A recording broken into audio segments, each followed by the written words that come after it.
Yun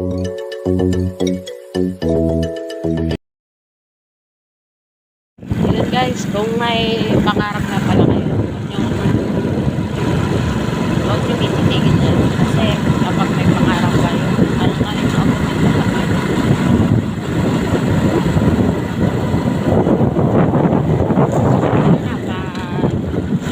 Una ka pala sa, syempre, sa social media. Huwag mo tiituloy guys. Hanggang may pangarap ka, makakakit. Huwag na mawawala ng pag-asa. Yun ang mga sinasabi ko sa mga estudyante, mga kaibigan ko, na susunod na nila.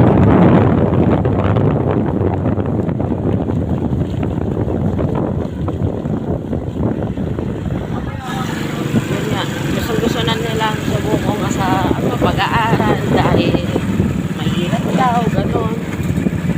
Wala namang mahirap madali sa ano ngayon. Wala namang madali.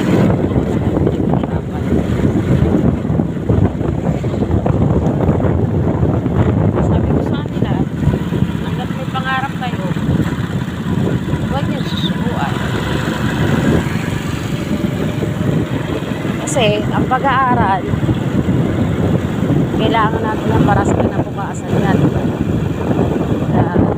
Sinabi ako sila na huwag nilang itigil ang kanilang pag-aaral para balang araw magagamit naman nila yun.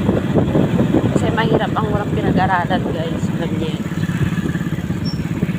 Malapit na ako sa pamimilan ko.